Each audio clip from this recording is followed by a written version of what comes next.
Hi again, everyone. Welcome back to Oklahoma Sooners Live right here at the Voice of College Football. Appreciate you all being here. Please leave those comments and questions in the live chat as always and lock it in here for the next 60 minutes. We will see. You produce the show. So again, comments and questions from you. We got Jason Ray on the line, of course. And Jason, of course, provides our post-game show here at the Voice of College Football. Boomer Sooner. Jason, how you doing? Doing good, Mark. Doing good. How about yourself? I am doing just fine and basking in what is at least close to spring weather the last few days. So it's getting here. I know here in the Midwest, we will get blasted a few more times probably, but really the winter has not been that difficult, so I can't complain. But I'm looking forward to warmer temperatures. We're in the mid 50s today, so it feels pretty good. Well, Jason, last week, and again, everyone, comments and questions in the live chat. If you have any angles on this you would like us to dissect, Oklahoma not going to the SEC in 2025, moved up as we anticipated and talked about several times to 2024. So it's one last go around for Oklahoma in the Big 12 here in 23, and then it's on to the SEC. So maybe a little bit more sense of urgency in getting this team prepared and this program prepared for taking on better competition week to week. Yeah, no, absolutely, Mark. I think, and to your point, this is something that we've discussed at length, obviously, throughout the last year. And I don't think either of us thought that there would be a situation where Oklahoma and Texas would probably continue to stand pat in the Big 12 until 2025. But even last week or the week before, when I think there was a report that came out that looked like that Oklahoma and Texas weren't going to be able to leave early, and it was going to be 2025. That the I think particularly Fox, but I think the networks, it was reported the next networks weren't super thrilled with kind of what some of the decisions that had been made related to Oklahoma and Texas trying to move over early. And then I think it was a day, maybe the next day that they announced that Oklahoma and Texas had met an agreement to go in 2024. And so I think it's something that we thought would happen. I mean,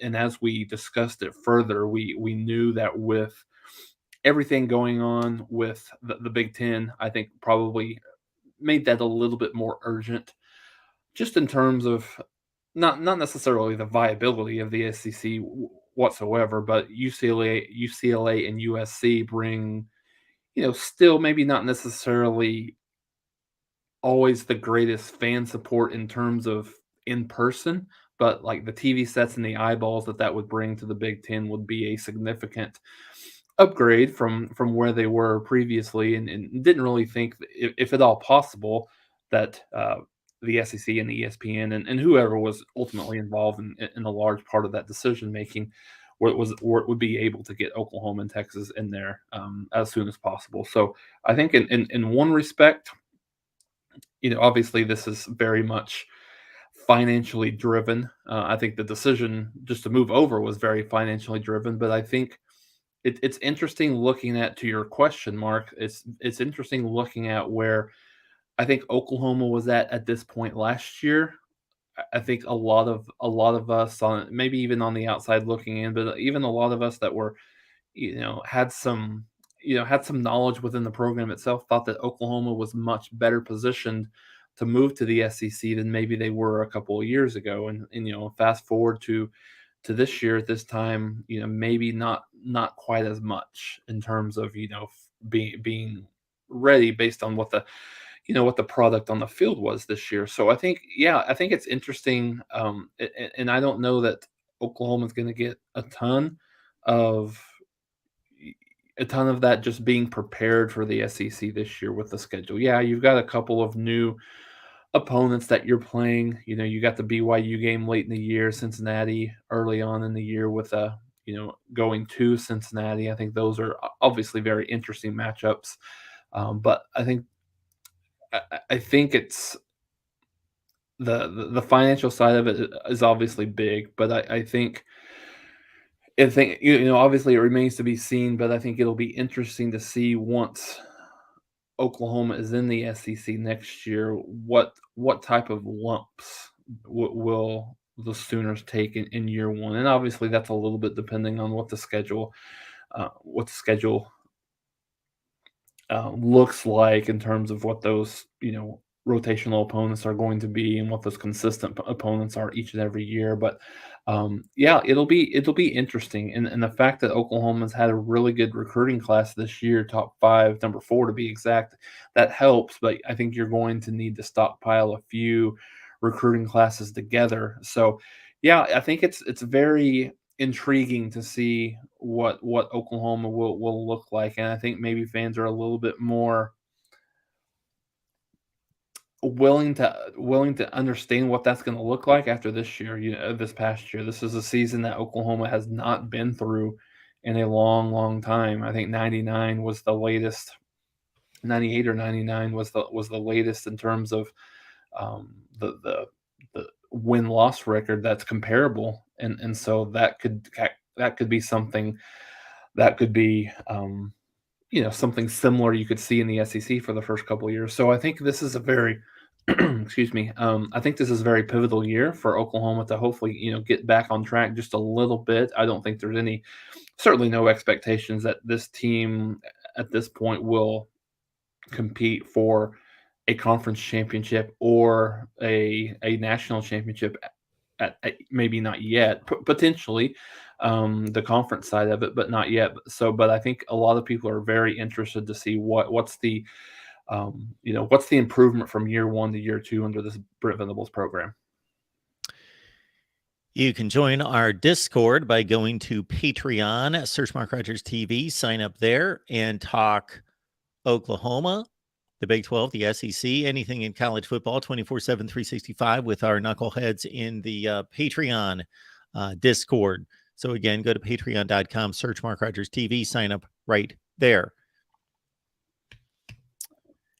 So yeah, I did not think that the SEC would stand by and allow the Big Ten to add two teams a year later, announced a year later, and add them a year sooner, beat them by 2 years on the calendar, number one. Number two, I'm also interested and don't know how this played out, where again, we were in sync thinking this is a 2024 move, regardless of what we hear. And then, like you said, just a few days prior to the official announcement, there was all this talk that negotiations broke down and there are certain aspects of the television deal could not be accommodated. And I was hearing things, and I'm sure you were, that if the Big 12 was given a slate of games that would help financially, that they would release Oklahoma and Texas early. And it doesn't appear as though they got those games, and they allowed Texas and Oklahoma to leave without that early exit revenue being paid, that exit penalty per se, that was supposed to be something in the $100 million range. Yep. And what I had heard and read at several locations was that if that was going to be canceled, then we could expect Oklahoma and Texas in particular to be kind of paying back the Big 12 with some non-conference appearances. Yeah, that'll be. And I heard some of the similar things as you mentioned, Mark. When I read some of that stuff, I had thought that, man, it looks like it's kind of dead in the water in terms of Oklahoma and Texas being able to move early. But yeah, whatever those concessions were, that will be interesting to look at, because as we've talked about the schedule and the differences and how tough the SEC schedule is against a typical Big 12 schedule. And if you're putting yourself into the mix with more quality Power 5 opponents from the Big 12. How successful does that set you up to be? So I think that's one thing that has continued to be and will continue to be interesting from a scheduling philosophy perspective on what that looks like. It seems like through the SEC schedules a lot of those teams, when you specifically if you look at a team like Alabama, like typically there's one marquee matchup in the non-conference, whether it's a typically up until this past year, it's been on a neutral site, but they got the home and home with Texas now, and then they have typically maybe a lower level, some mid-range non-power five opponent, and then a lot of times there's a FCS opponent or a very low tier FBS opponent. So you would think that Oklahoma and Texas would operate somewhere under that same category, under that same thought process. So if that's if that's part of if that was part of the negotiations, I think that'll be interesting to see, just in terms of is there some changes to some of these future home and home teams that Oklahoma has scheduled? I know there's a couple of SEC teams in there that they've already canceled. Georgia to be exact for one, but I think there's been some stuff. They've had some things with Notre Dame in the future, and some things with some other high quality programs. So that will be very intriguing to see. Certainly for next year, if there's some Big 12 teams that Oklahoma continues to play, for the next few years. Welcome into the Voice of College Football, Boomer Sooner, our 102nd Oklahoma live show coming your way on a Monday this week. And certainly dive into the comments section, leave your comments and questions, and we will get to them. And please hit the like button. Spring practice starts on March 22nd. So that makes us 1 month away. And I believe that's on a Monday. And the spring game is 1 month later on April 22nd. Starting next week, Jason and I will start our spring preview position breakdowns. And we will let you know where we are going to start first. But we will eventually get to all of the positions, offense, defense, special teams, and break down the Sooners heading into spring practice and throughout the spring session. So I'll say this, Jason, the way things stand right now, a month away, is there a particular unit? Is there a particular player, particular scheme, particular portion of this team that you think is this spring practice is most important for?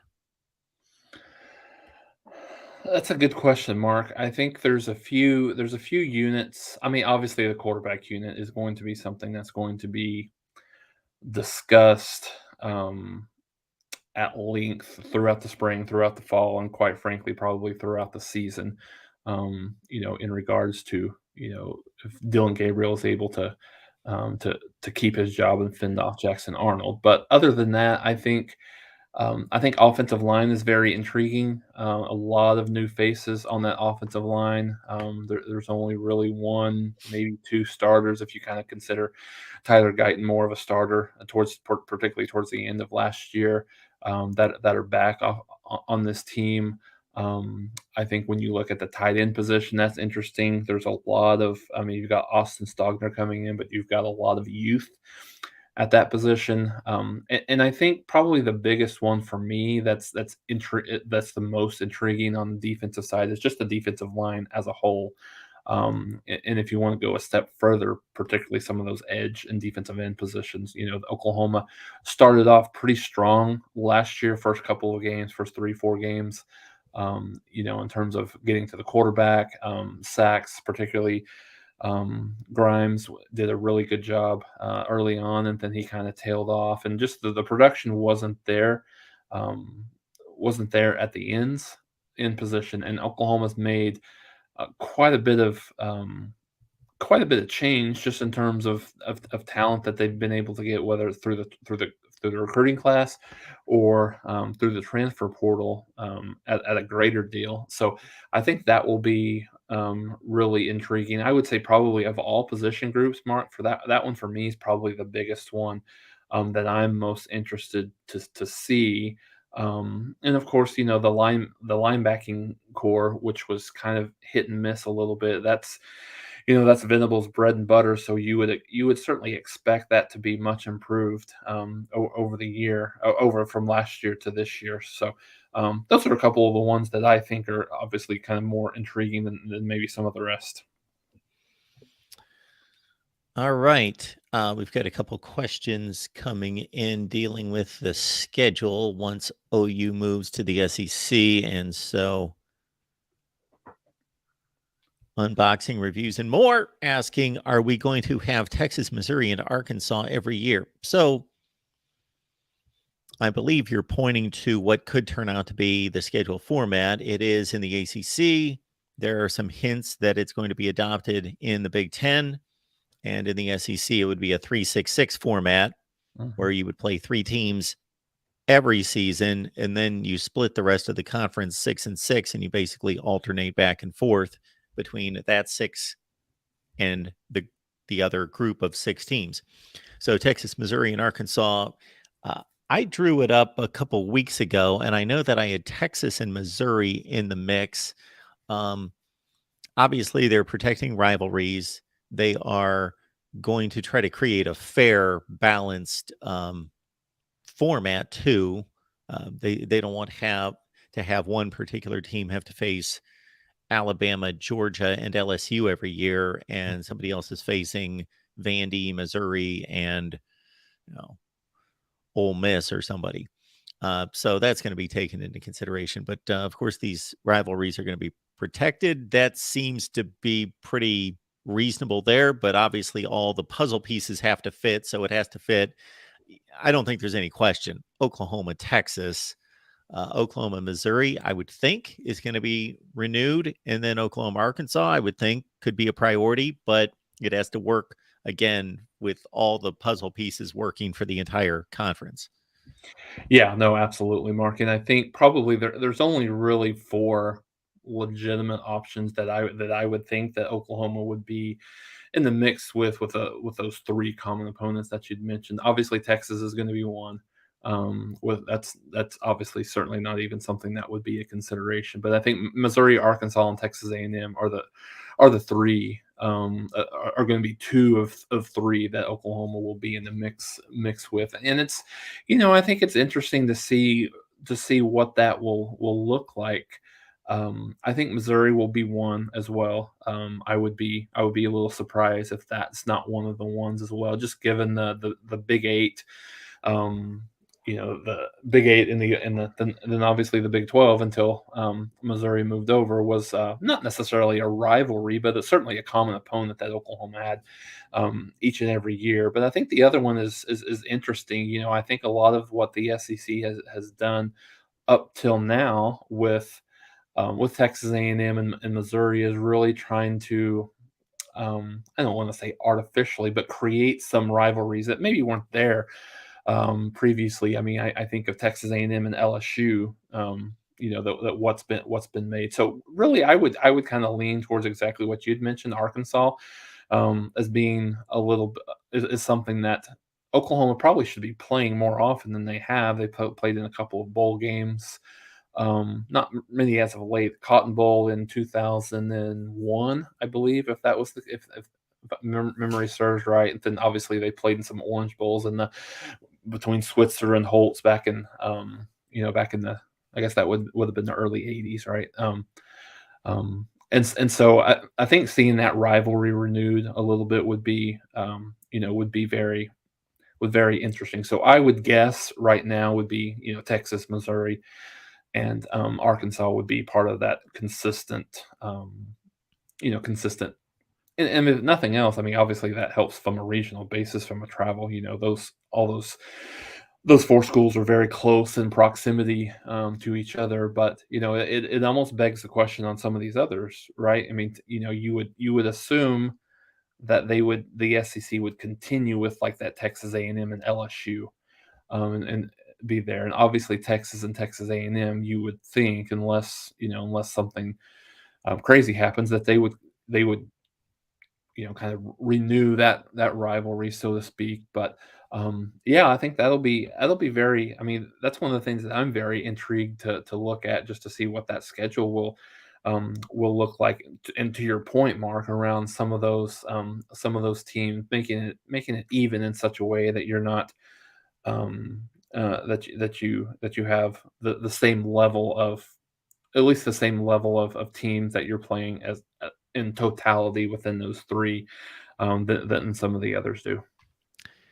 If I'm not mistaken, Holtz and Switzer got together in the 78 Orange Bowl. Mhm. And then I believe the other game that you're alluding to was a Cotton Bowl Yep. between Oklahoma and Arkansas. Those are the only games that come to mind for me. All right. We also have, well, we've got unboxing also is going the conspiracy theory route that Oklahoma and Texas aren't going to be treated the best on the field by the officials this year. We will wait and see how that plays out. I got to think that it's going to be pretty straightforward out there, but who knows? There might be a call or two that is going to be called into question, but I'm certainly not going to go down that path, nor do I think that that's going to take place. I think the schedule gave us an idea that they didn't do anything egregious against Oklahoma or Texas in putting together their final Big 12 schedules. So I think things are going to be on the up and up. Yeah, I would agree. Yeah, I would agree. I don't think that that's. I mean, there was some thoughts that was happening like last year, maybe even the year before. Well, I mean, certainly last year. Then so, but I think, yeah, I wouldn't really see anything that would lend me to think that would happen. Yeah, as Dr. C's pointing out here, yeah, it was kind of odd because Arkansas joined the SEC in 1992, and the league put Arkansas and LSU in the final weekend of the season against each other. And so that lasted for 20 years where they would play on Black Friday. And then Texas A&M joined and they switched it up and they wanted to match up Texas A&M and LSU. And those two teams had they had actually played quite a bit in their history, even as non-conference teams. The two campuses are rather close.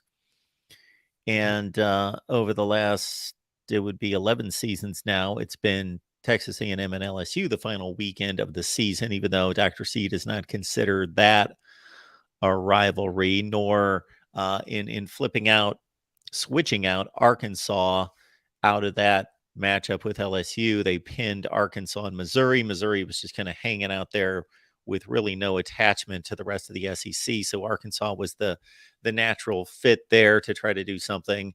And again, Arkansas, Missouri, do I consider that a rivalry?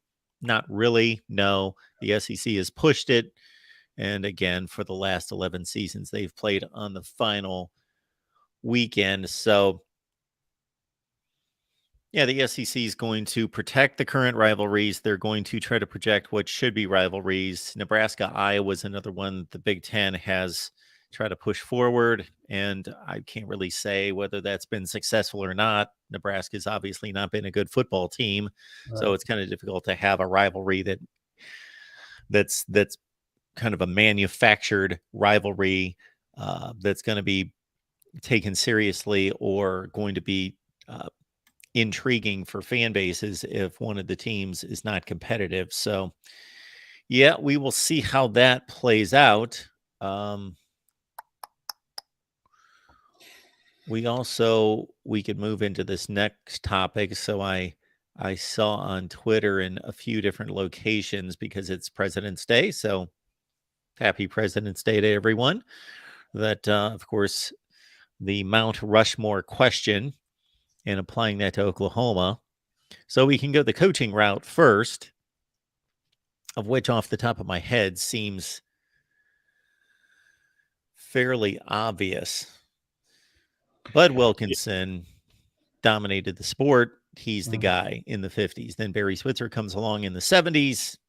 He had a dominant career, one of the great winning percentages of all time. I believe, 3 national championships. Mhm. And then you've got Bob Stoops. And even though he was only there for a short stay, Lincoln Riley would be the weakest of the 4. But, we could delve through history, but off the top of my head, I think it's Lincoln Riley, the 4th spot. Yeah, I mean, I think to your point, Mark, I mean, the 3 of the 4 are certainly no-brainers.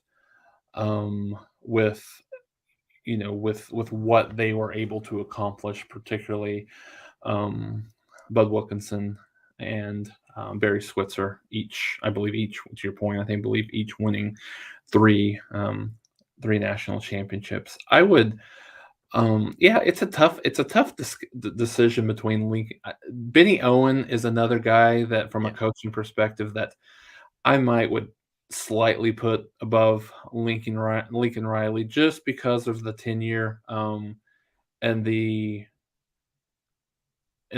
kind of the thought that comes to every Oklahoma person's mind when you mention the name Lincoln Riley. I mean, Benny Owen, like, he was one of those guys that he actually was responsible for, I think, really kind of putting, keeping Oklahoma, keeping that program together, back then. And then had the, um, he actually had the stadium is still named, after him, Owen Mm, Field. So I would just, I mean, and I don't know that I could necessarily give you a big argument, one way or the other, in terms of what that looks like. But I think, I'm trying to just pull this up as we speak here. I mean, yeah. Lincoln Riley had a 55-10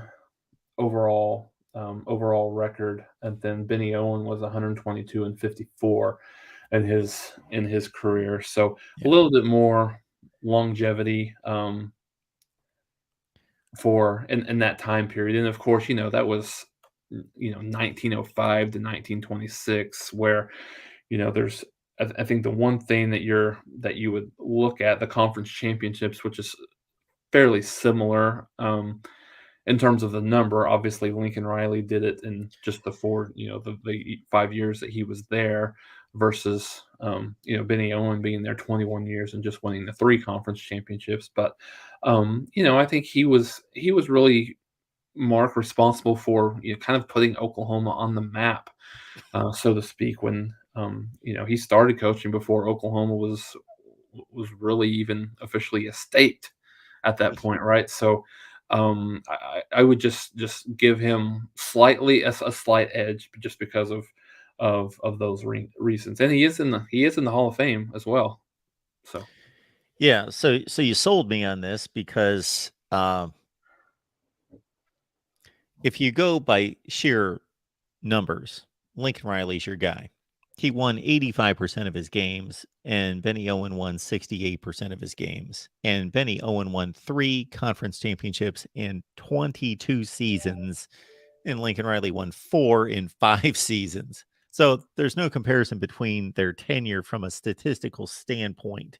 However, you're bringing up things that can't be quantified, that are foundational to the survival of a program early in its history, that you would have to go with, uh, just from a historical standpoint, of how important he was to Oklahoma building a brand and becoming relevant and nationally known, and having staying power, and being able to continue to play, or even start really playing big time college football. So I think all that supersedes kind of the plug and play. Yeah, Lincoln Riley was a good caretaker, yeah. but Bob Stoops handed him pretty much the program that he led for the next 5 seasons.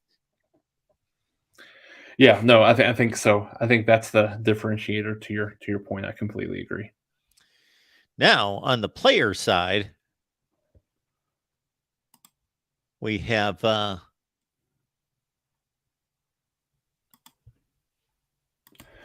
We've got a comment. Yeah, Somebody wants to know why I'm bringing up Lincoln Riley.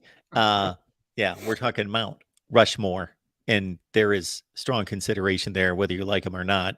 There has to be, just because he's 55-10 with 4 conference championships in 5 years. Anyway, we're done with that. And yeah, on the player side, there's then that, for as easy as the coaching placement is, the player placement is just, anytime you bring up a school with the status and the longevity of Oklahoma, it's always going to be extremely difficult. But we got an early vote for Rocky Kalmus. Yeah, no, I think there's a couple, at least one for sure, that is a no brainer, no questions asked. Leroy Selman is a guy that he was one of, if not the best, the most dominant defensive lineman, maybe ever to play the game on the college side. So he's absolutely one that I would that I would put there. Now there's some others when you look at the running back position. I know there's a lot of recency bias in terms of that, but when you look at a guy like Billy Sims, won Heisman Trophy, very easily could have won back to back. Just a very polarizing figure, just from Oklahoma's perspective, historic perspective. You've got guys like Joe Washington, that again was, he did more. He was kind of the Reggie Bush before Reggie Bush was there, right? From a running back and kick return, punt return perspective. And then, but so like I said, so when you look at those two, it's hard to. Adrian Peterson's probably the most physically gifted, dominant player, but his career numbers probably weren't as big as they probably could have been or should have been, just with some of the injuries that he had. So I would probably slightly lean Billy Sims as being another guy. And then when you look at the quarterback position, I I like Baker Mayfield there. I think because of his leadership ability. I mean, you've got other guys that certainly, that certainly could be part of that. Steve Owens, he's more of kind of from obviously from a running back. I meant to say Steve Davis, just in terms of how successful he was at the quarterback and how big of a winner he was for Oklahoma in the '70s. And then you've got other Heisman Trophy winners that have been there. You've got Jason White, you've got Sam Bradford, you've got, even though he didn't win the Heisman, you've got Landry Jones, you've got Jamel Holloway. So you've got a lot of quarterbacks, but I think, Mark, for me, I would put Baker up there just because of what his numbers were, just because he was able to win the Heisman Trophy as well. I think he was very instrumental in getting Oklahoma back into the playoffs after a little bit of a drought there. So those would be my three, and then how do you have the discussion of a Roy Williams versus like a Brian Bosworth? Those are, Brian Bosworth was a little bit certainly before my time, so it didn't really get to experience and really understand his, necessarily his worth and his dominance, but he was, extremely dominant at the linebacker position for Oklahoma. But then again, Roy Williams, he was probably, up until that point, he was probably the best defensive player that I had ever seen just in person for Oklahoma specifically. So I would probably maybe lean Bosworth just because of everything surrounding him, what he was about, but really just at a very strong honorable mention to Brian Bosworth there. Joe Washington was a little bit before my time as a college player, but I caught him I remember Joe Washington during a number of NFL games, and one in particular on a Monday night when he was with the Colts. And he had, just one of those nights where he had kick returns all over the place, pass receptions, and just it was in the rain, I believe, against the Patriots. And that was my introduction to Joe Washington. I've got Adrian Peterson's numbers up there from his days at Oklahoma. I've got a site pulled up. I will give them credit in just a second as soon as I can find that. But they've got a list of 50 players. We'll get your thoughts on this one. Well, I'll just read it off here. Number 1, Leroy Selman. 2 is Billy Sims. 3 is Steve Owens. 4, Roy Williams. Sam Bradford at 5. Billy Wessels at 6. Tony Casillas at 7. Tommy McDonald 8. Jamal Brown at 9. Joe Washington 10. Kurt Barris at 11. We've got Adrian Peterson 12. Brian Bosworth 13. Jerry Tubbs 14. Keith Jackson 15. Rod Schoth 16. Jason White 17. At number 18, Rocky Kelmus. Jack Mildred 19. Derek Strait. Zach Henderson. Granville Liggins. Tommy Harris.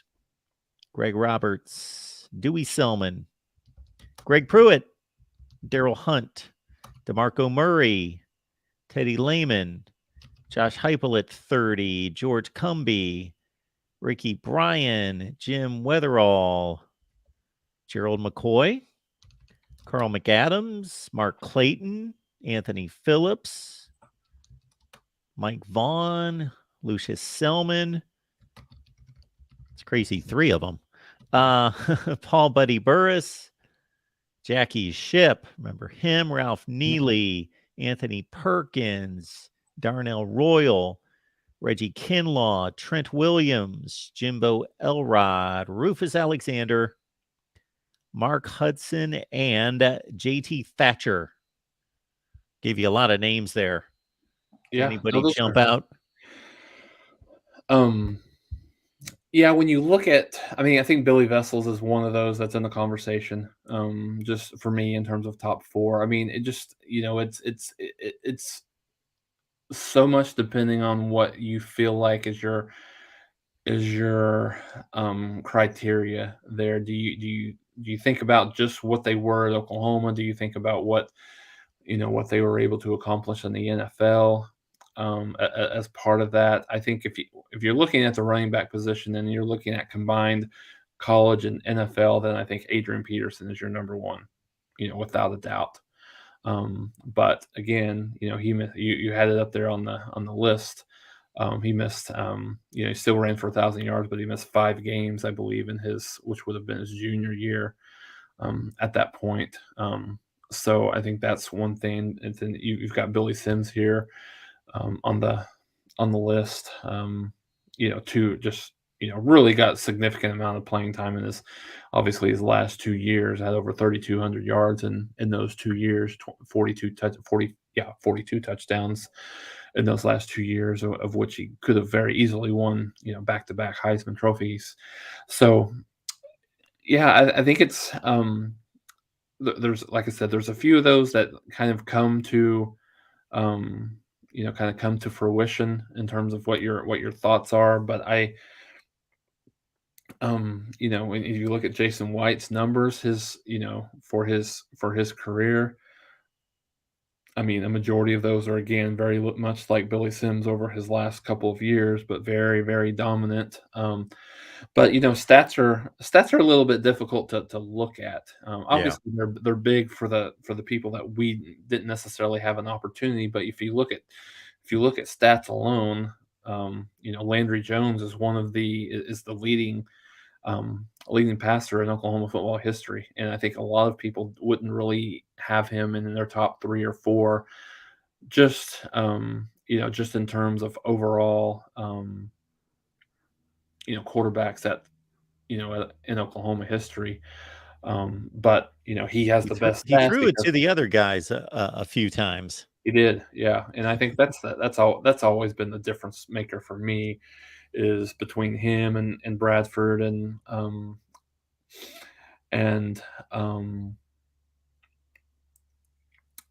Baker Mayfield and some of the other ones. I mean, I think an argument could have been made for Kyler Murray if he had more than one year as a starter. I think his 1 year was probably the best 1 year that Mm. any quarterback has had at the University of Oklahoma. You can almost make the same argument for Jalen Hurts. Had an outstanding year at Oklahoma in his senior year, but just had that 1 year. When you look at Kyler's combined rushing Oh man, yeah. and passing, but then when you look at Jalen Hurts, I mean, he had more total yards in his 1 year at Oklahoma than Kyler Murray or Mm. Baker Mayfield did. When you take into the rushing yardage as well. So it's all in the eye of the beholder. But I would still go just for his career. Would probably still go Baker Mayfield and then the other ones that I'd mentioned: Billy Sims, Leroy Selman, and Brian Bosworth. Kyler Murray had 54 total touchdowns. Hertz had 52. Wow. It's a lot of points. So, yeah, it's pretty fascinating. And again, a lot of these careers, I try to narrow it down to just what they did in college. If we're talking about a particular school and their best all-time players, I don't care if the player we're talking about never played a game in the NFL, never gained a yard. I'm solely focused on what they did as a college player. A lot of people are influenced by, whether the particular player was a bust at the next level or whether they took off and became an all-time great, like an Adrian Peterson. So that obviously plays a factor in our bias for sure. Yep. No, absolutely. And then, like I said, there's a ton of different ways to look at that. Like you exactly like you'd mentioned. Um, with guys like Jalen Hurts. I mean, he's still young in his career, but if we did this, I don't know if we did this 8 or 9 years from now, and he continues to have a very solid year after year All Pro, MVP type of seasons, then yeah, he might be someone that you think about further up on that list. Right, folks, we appreciate you being here at the Voice of College Football for our Oklahoma show that we deliver each and every week here at the Voice of College Football. We changed it up this week just based on schedules, so that's one of the reasons why we would ask that you would, of course, like the video, but also subscribe and hit the bell for the notifications to know when we go live. Trey Sermon. We're going down the list a little bit, but that's okay. He was obviously really good, but look at Trey Sermon's numbers. Of course, he had some of his biggest games at Ohio State. Mm-hmm. So you're talking about not even 1,000-yard season at Oklahoma. He did score 17, 22, 24, 20, 25 touchdowns in a career at Oklahoma. Yeah. So really good player. And again, he finished with a flurry at Ohio State in the Big Ten championship game and the college football playoff. But yeah, nice player. Yep. All right. Good stuff, Jason. Is there anything else that you wanted to hit on? No, I don't think anything particularly. I know there was a question in the chat about Michael Hawkins, the 2024 QB. I've not really heard anything very specific about about him as of yet, but we will, I'll keep tabs on that. As far as that goes, and not, everything's quiet on the transfer portal. That'll obviously we're in a little bit of a dead period. That'll start cranking up a little bit more once we get kind of in the midst of spring, and obviously post spring games there'll be another flood of kids going to the portal. But it's a little bit of a waiting period, so this is a great time for us to kind of talk through what this, what the position groups will look like, which we'll start with next week. So, folks, when Jason and I get together next week, we're going to start our position previews for the spring, with spring practice starting on March 22nd. So please get back here next week when Jason and I get together. All right, Jason, appreciate you being here. Hope everything's going well, and have a great week, and we will be back here soon. All right. Thanks, Mark. Same to you.